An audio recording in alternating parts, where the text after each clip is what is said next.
ಸ್ನೇಹಿತರೆ, ನಿಮ್ಮ ಮೆದುಳೇ ನಿಮ್ಮನ್ನು ಕೊಲ್ಲಬಲ್ಲದು ಎಂಬುದನ್ನು ನೀವು ನಂಬುತ್ತೀರಾ? ಹೌದು, ನಿಮ್ಮ ಮೆದುಳು ನಿಮ್ಮನ್ನು ಕೊಲ್ಲಲು ತಯಾರಿರುತ್ತದೆ. ಅದು ಕೂಡ ಯಾವುದೇ ರೋಗವಿಲ್ಲದೆ, ಯಾವುದೇ ಗಾಯವಿಲ್ಲದೆ, ಯಾವುದೇ ವಿಷವಿಲ್ಲದೆ, ಯಾವುದೇ ಅಪಘಾತವಿಲ್ಲದೆ, ಕೇವಲ ನಿಮ್ಮ ಯೋಚನೆಗಳಿಂದಲೇ ಮೆದುಳು ಸಾವು ಬರಿಸುತ್ತದೆ. ವಿಜ್ಞಾನಿಗಳು ಕಂಡುಕೊಂಡ ಪ್ರಕಾರ ಮಾನವನ ಮೆದುಳು ಎಷ್ಟು ಶಕ್ತಿಶಾಲಿ ಎಂದರೆ ಅದು ಅಂಗಾಂಗಗಳನ್ನು ನಿಲ್ಲಿಸಬಲ್ಲದು, ಹೃದಯವನ್ನು ಸ್ಥಗಿತಗೊಳಿಸಬಲ್ಲದು, ಕೊನೆಗೆ ನಿಜವಾದ ಸಾವನ್ನೇ ಉಂಟು ಮಾಡಬಲ್ಲದು. ಇದನ್ನು ಸಾಬೀತುಪಡಿಸಿದ ಭಯಾನಕ ಪ್ರಯೋಗಗಳಿವೆ. ಸ್ನೇಹಿತರೆ, ಬನ್ನಿ ಮಾನವನ ಮೆದುಳಿನ ಕತ್ತಲೆ ಲೋಕಕ್ಕೆ ಪ್ರವೇಶಿಸೋಣ. ಸ್ನೇಹಿತರೆ, ನಿಮಗೆ ಪ್ಲಾಸಿಬೋ ಎಫೆಕ್ಟ್ ಬಗ್ಗೆ ಗೊತ್ತಿರಬಹುದು. ನೀವು ತೆಗೆದುಕೊಳ್ಳುವ ಔಷಧಿ ಕೆಲಸ ಮಾಡುತ್ತದೆ ಎಂದು ನೀವು ಅಂದುಕೊಂಡರೆ ನೀವು ಗುಣಮುಖರಾಗುತ್ತೀರಿ. ಅದೇ ಪ್ಲೇಸಿಬೋ ಎಫೆಕ್ಟ್. ಅದೇ ರೀತಿ ಇದರ ವಿರುದ್ಧ ನೋಸಿಬೋ ಎಫೆಕ್ಟ್ ಎಂಬುದು ಕೂಡ ಇದೆ.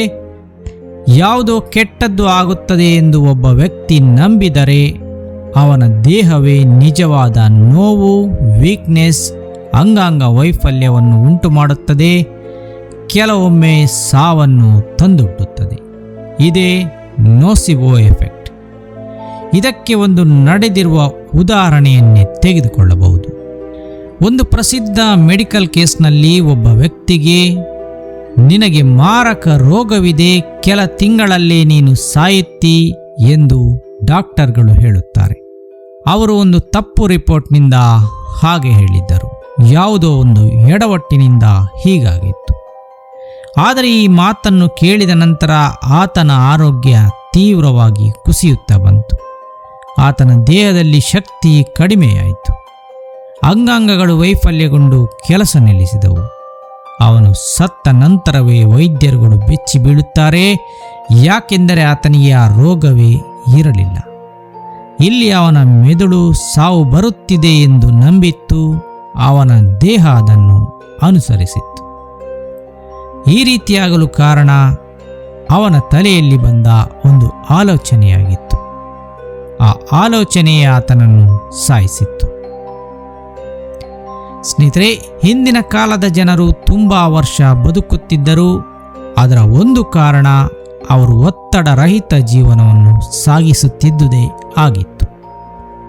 ಇವತ್ತಿನ ಜನಜೀವನ ಸದಾ ಒತ್ತಡ ಮತ್ತು ಆತಂಕದ ಜೀವನವನ್ನೇ ಮಾಡುತ್ತಿದೆ. ಈ ಅತಿಯಾದ ಭಯ ಮತ್ತು ಒತ್ತಡ ದೇಹದಲ್ಲಿ ಭಾರೀ ಪ್ರಮಾಣದ ಅಡ್ರಿನಲಿನ್ ಮತ್ತು ಕಾರ್ಟಿಸಾಲ್ ಬಿಡುಗಡೆ ಮಾಡುತ್ತದೆ. ಇದರಿಂದಾಗಿ ನಮ್ಮ ಹೃದಯದ ತಾಳಮೇಳ ಕೆಟ್ಟು ಹೋಗುತ್ತದೆ, ರಕ್ತನಾಳಗಳು ಕುಸಿಯುತ್ತವೆ, ಜೊತೆಗೆ ರೋಗ ನಿರೋಧಕ ಶಕ್ತಿಯು ಕುಸಿಯಲು ಪ್ರಾರಂಭವಾಗುತ್ತದೆ. ಇವೆಲ್ಲ ದೇಹದ ಮೇಲಿನ ಸೂಚನೆಗಳು ಜರುಗುವುದು ನಮ್ಮ ಮನಸ್ಸಿನ ಆಲೋಚನೆಯಿಂದಾಗಿ. ಸ್ನೇಹಿತರೆ, ಮೌನ ಕೂಡ ಮಾನವನಿಗೆ ಅಪಾಯಕಾರಿ ಆಗಬಲ್ಲದು. ನಾವು ಸದಾ ಮೌನವಾಗಿರಬಾರದು.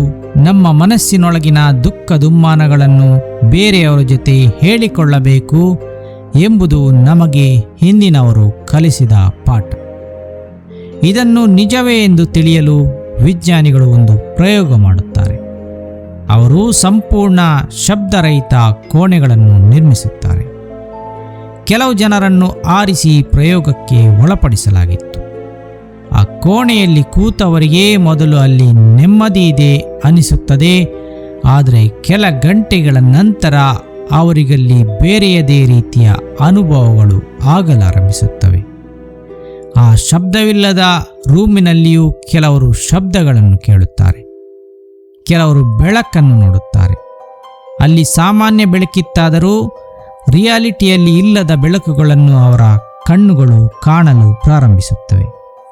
ಕೆಲ ಗಂಟೆಗಳು ಕಳೆದ ನಂತರ ಕೆಲವರಿಗೆ ತಮ್ಮ ಮೈ ಮೇಲೆ ಕೀಟಗಳು ಓಡಾಡುತ್ತಿರುವ ಅನುಭವವಾಗುತ್ತದೆ. 2 ದಿನ ಕಳೆಯಿತು, 3 ದಿನ ಕಳೆಯಿತು.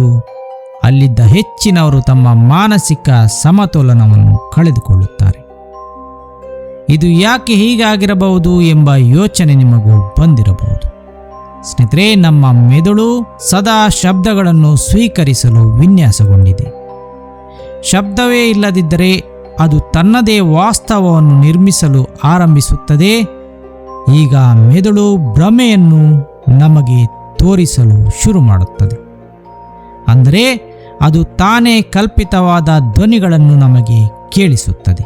ಹಾಗೆಯೇ ಸಾಗುತ್ತಿರುವ ಸಮಯದ ಬಗ್ಗೆ ನಮಗೆ ಗೊಂದಲ ಉಂಟಾಗಲಾರಂಭಿಸುತ್ತದೆ, ಭಯ ಹೆಚ್ಚಾಗಲಾರಂಭಿಸುತ್ತದೆ. ಈ ಪ್ರಯೋಗದಲ್ಲಿ ಕೊನೆಗೆ ಏನಾಯಿತು ಎಂದು ನೀವು ಕೇಳಬಹುದು. ಈ ಪ್ರಯೋಗಕ್ಕೊಳಪಟ್ಟವರಲ್ಲಿ ಹಲವರು ನಮ್ಮನ್ನು ಹೊರಬಿಡಿ ಎಂದು ಬೇಡಿಕೊಂಡರು. ಕೆಲವರು ಅತ್ತರು, ಇನ್ನೂ ಕೆಲವರಿಗೆ ನಂತರ ಸರಿಯಾಗಿ ಮಾತನಾಡಲು ಆಗಲಿಲ್ಲ. ಈ ರೀತಿಯಲ್ಲಿ ಈ ಪ್ರಯೋಗ ಕೊನೆಗೊಂಡಿತ್ತು. ನಮ್ಮ ಆಧುನಿಕ ಜಗತ್ತಿನಲ್ಲಿ ದೀರ್ಘಕಾಲದ ಒಂಟಿ ಬಂಧನವನ್ನು ಮಾನಸಿಕ ಯಾತನೆ ಎಂದು ಪರಿಗಣಿಸಲಾಗುತ್ತದೆ. ಮೌನ ನಮ್ಮ ಮೆದುಳನ್ನು ಶಾಂತಗೊಳಿಸುವುದಿಲ್ಲ, ಅದು ಮನಸ್ಸನ್ನು ನಿಧಾನವಾಗಿ ಮುರಿಯುತ್ತದೆ. ಮೌನವಾಗಿರುವುದು ತೊಂದರೆ ಎನ್ನುವುದಾದರೆ ಮೆಡಿಟೇಷನ್ಗಳನ್ನು ಮಾಡಲು ಯಾಕೆ ಹೇಳಲಾಗುತ್ತದೆ ಎಂದು ನಿಮಗೀಗ ಯೋಚನೆ ಬರಬಹುದು. ಸ್ನೇಹಿತರೆ, ಧ್ಯಾನದಲ್ಲಿ ನಾವು ಮೌನವಾಗಿ ಕುಳಿತು ಮನಸ್ಸನ್ನು ಒಂದೇ ಕಡೆ ಕೇಂದ್ರೀಕರಿಸುತ್ತೇವೆ. ಧ್ಯಾನ ಡೀಪ್ ಬ್ರೀದಿಂಗ್ಗಳನ್ನು ಪ್ರಾಕ್ಟೀಸ್ ಮಾಡಿದಾಗ ನಮ್ಮ ಮನಸ್ಸು ಸ್ಟ್ರೆಸ್ ಮೋಡ್ನಿಂದ ರಿಲ್ಯಾಕ್ಸ್ ಮೋಡ್ಗೆ ಬದಲಾವಣೆಯಾಗುತ್ತದೆ. ಈ ಕಾಮ್ ಸ್ಟೇಟ್ನಲ್ಲಿ ಹೃದಯದ ಬಡಿತ ನಿಧಾನವಾಗುತ್ತದೆ, ಸ್ಟ್ರೆಸ್ ಹಾರ್ಮೋನ್ಗಳು ಕಡಿಮೆಯಾಗುತ್ತವೆ. ಬ್ರೈನ್ ವೇವ್ಸ್ಗಳಾದ ಆಲ್ಫಾ ಮತ್ತು ಥೀಟಾ ವೇವ್ಸ್ಗಳು ಹೆಚ್ಚು ಏಕಾಗ್ರವಾಗುತ್ತವೆ, ಅಂದರೆ ಗಮನವನ್ನು ಕೇಂದ್ರೀಕರಿಸುತ್ತವೆ. ನಮ್ಮ ಮೆಮೊರಿಗಳು ಮತ್ತು ಎಮೋಷನಲ್ ಕಂಟ್ರೋಲ್ಗಳು ಸುಧಾರಣೆಯಾಗುತ್ತವೆ. ಇದರಿಂದಾಗಿಯೇ ಯೋಗಿಗಳು ಅಸಾಧಾರಣ ಏಕಾಗ್ರತೆ ಮತ್ತು ಭಾವನೆಗಳ ನಿಯಂತ್ರಣವನ್ನು ಸಾಧಿಸಿರುತ್ತಾರೆ. ಈ ಕೂಲ್ ಆ್ಯಂಡ್ ಕಾಮ್ ಸ್ಟೇಟ್ ಮನಸ್ಸನ್ನು ಬಲಗೊಳಿಸುತ್ತದೆ. ಮೌನವಾಗಿ ಕುಳಿತು ಶಬ್ದರಹಿತವಾಗಿ ಬದುಕಲು ಹೋದರೆ ಅದು ನಮ್ಮ ಮನಸ್ಸಿಗೆ ಸ್ಟ್ರೆಸ್ ಅನ್ನೇ ತಂದುಕೊಡುತ್ತದೆ. ಸ್ನೇಹಿತರೆ, ಹಿಂದೆ ಪಾಶ್ಚಾತ್ಯ ದೇಶಗಳ ಕೆಲ ಸರ್ಕಾರಗಳು ನಾವು ಕಲ್ಪಿಸಲು ಸಾಧ್ಯವಿಲ್ಲದ ಕೆಲ ಪ್ರಯೋಗಗಳಿಗೆ ಅನುಮತಿ ನೀಡಿದ್ದವು. ಅದರಲ್ಲಿ ಒಂದು ಪ್ರಸಿದ್ಧ ಪ್ರಯೋಗವೆಂದರೆ MK ಅಲ್ಟ್ರಾ ಪ್ರಾಜೆಕ್ಟ್. ಈ ಪ್ರಯೋಗದಲ್ಲಿ ಜನರಿಗೆ ಭಾರೀ ಪ್ರಮಾಣದಲ್ಲಿ LSD ಅಂದರೆ ಮಾದಕ ಔಷಧಿಗಳನ್ನು ನೀಡಲಾಗಿತ್ತು. ಆ ಜನರಿಗೆ ತಾವು ಮಾದಕ ವಸ್ತುಗಳನ್ನು ತೆಗೆದುಕೊಳ್ಳುತ್ತಿದ್ದೇವೆ ಎಂಬ ಅರಿವೇ ಇರಲಿಲ್ಲ. ಈ ಔಷಧಿಗಳಿಂದ ಅವರ ಮೆದುಳನ್ನು ನಿಯಂತ್ರಿಸಬಹುದೇ ಎಂದು ಪರೀಕ್ಷಿಸುವುದು ಇದರ ಉದ್ದೇಶವಾಗಿತ್ತು. ಈ LSDಯಿಂದ ಹಲ್ಲುಸಿನೇಷನ್ಗಳಾಗುತ್ತವೆ. ರಿಯಾಲಿಟಿ ಮತ್ತು ಸೆನ್ಸ್ ಆಫ್ ಟೈಮ್ನಲ್ಲಿ ಬದಲಾವಣೆಗಳನ್ನು ಕಾಣಲಾಗುತ್ತದೆ. ಇದು ಮೆದುಳಿನ ಮೇಲೆ ಭಾರೀ ಪರಿಣಾಮವನ್ನೇ ಬೀರಬಲ್ಲದು. ಇಂಥ ಒಂದು LSDಯಿಂದ ಏನೆಲ್ಲ ಸಾಧಿಸಬಹುದು ಎಂದು ನೋಡುವುದೇ ಆ ಪ್ರಯೋಗದ ಉದ್ದೇಶವಾಗಿತ್ತು. ಆದರೆ ಈ ಪ್ರಯೋಗದ ಫಲಿತಾಂಶ ಮಾತ್ರ ವ್ಯತಿರಿಕ್ತವಾಗುತ್ತದೆ. ಕೆಲವರಿಗೆ ಶಾಶ್ವತವಾಗಿ ನೆನಪಿನ ಶಕ್ತಿ ಹೊರಟು ಹೋಗಿತ್ತು. ಹಿಂದಿನದೆಲ್ಲ ಅವರು ಮರೆತು ಬಿಟ್ಟಿದ್ದರು. ಕೆಲವರು ಮಾನಸಿಕ ರೋಗಕ್ಕೆ ತುತ್ತಾಗಿ ಬಿಟ್ಟಿದ್ದರು. ಇದರಲ್ಲಿ ಹಲವರು ಮತ್ತೆಂದು ಸಹಜ ಸ್ಥಿತಿಗೆ ಮರಳಲೇ ಇಲ್ಲ. ಮನಸ್ಸಿನ ಮೇಲೆ ನಡೆಸಿದ ಇದೇ ರೀತಿಯ ಇನ್ನೊಂದು ಪ್ರಯೋಗದಲ್ಲಿ ಜನರನ್ನು ನಿದ್ರೆ ಮಾಡದೇ ಇರುವಂತೆ ನೋಡಲಾಯಿತು. ಸತತವಾಗಿ ನಿದ್ರೆ ಇಲ್ಲದೆ ಕುಳಿತಾಗ 48 ಗಂಟೆಗಳ ನಂತರ ಅವರ ಮನಸ್ಸಿನಲ್ಲಿ ಭ್ರಮೆಗಳು ಉಂಟಾಗಲು ಶುರುವಾಯಿತು. ಅವರುಗಳು ಎಮೋಷನಲಿ ತುಂಬ ಕುಸಿಯಲಾರಂಭಿಸಿದರು. ಇನ್ನು ಮುಂದುವರಿದು ನಿದ್ರಾರಹಿತವಾಗಿ 72 ಗಂಟೆಗಳನ್ನು ಕಳೆದ ನಂತರ ಆ ವ್ಯಕ್ತಿಗಳು ತಾವು ಯಾರೆಂಬುದನ್ನೇ ಮರೆತು ಬಿಡುತ್ತಾರೆ. ಅದರಲ್ಲಿ ಕೆಲವರು ಮನೋರೋಗದ ಲಕ್ಷಣಗಳನ್ನು ತೋರಿಸಲಾರಂಭಿಸುತ್ತಾರೆ. ನಿದ್ರೆ ಎಂಬುದು ನಮ್ಮ ಮನಸ್ಸಿಗೆ ನೀಡುವ ಒಂದು ವಿಶ್ರಾಂತಿ. ಈ ವಿಶ್ರಾಂತಿಯ ನಂತರ ಮೆದುಳು ಮುಂದಿನ ಚಟುವಟಿಕೆಗಾಗಿ ತನ್ನನ್ನು ತಾನು ರಿಪೇರಿ ಮಾಡಿಕೊಳ್ಳುತ್ತದೆ. ಆದರೆ ನಿದ್ರೆಯೇ ಮಾಡದೆ ಕುಳಿತಾಗ ಮೆದುಳು ನಿಧಾನವಾಗಿ ಕುಸಿಯಲಾರಂಭಿಸುತ್ತದೆ. ಸ್ನೇಹಿತರೆ, ಇವೆಲ್ಲ ಮೆದುಳಿನ ಅಥವಾ ನಮ್ಮ ಮನಸ್ಸಿನ ಕುರಿತು ಮಾಡಿದ ಕೆಲವೊಂದು ಪ್ರಯೋಗಗಳು. ಈ ಪ್ರಯೋಗಗಳಿಂದ ಮಾನವನ ಮನಸ್ಸಿನ ಮೇಲೆ ಏನೆಲ್ಲ ಪ್ರಭಾವ ಬೀರಬಹುದು ಎಂದು ನೋಡಲಾಗಿತ್ತು. ಆದರೆ ಈ ಎಲ್ಲ ಪ್ರಯೋಗಗಳಿಂದ ನಮ್ಮ ಮೆದುಳು ಕೇವಲ ದೇಹವನ್ನು ನಿಯಂತ್ರಿಸುವುದಲ್ಲ, ಅದು ನಮ್ಮನ್ನು ಗುಣಪಡಿಸಲು ಬಲ್ಲದು ಎಂಬುದು ತಿಳಿಯುತ್ತದೆ. ಹಾಗೆಯೇ ಮೆದುಳು ನಮ್ಮನ್ನು ಮೋಸಗೊಳಿಸಲು ಬಲ್ಲದು.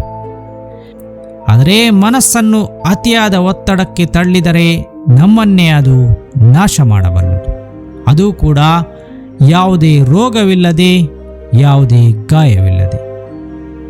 ಮಾನವನ ಮನಸ್ಸು ಎನ್ನುವುದು ಅತ್ಯಂತ ಶಕ್ತಿಶಾಲಿ, ಹಾಗೆಯೇ ಅದು ಅತ್ಯಂತ ಅಪಾಯಕಾರಿ ಕೂಡ ನಮಗೆ ಆಗಬಲ್ಲದು.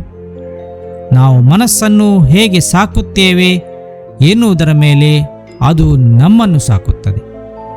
ಹಾಗಾಗಿ ನಿಮ್ಮ ಮನಸ್ಸನ್ನು ಸದಾ ಖುಷಿಯಾಗಿಡಿ, ಅದು ನಿಮ್ಮ ಆಯಸ್ಸನ್ನು ವೃದ್ಧಿಸುತ್ತದೆ.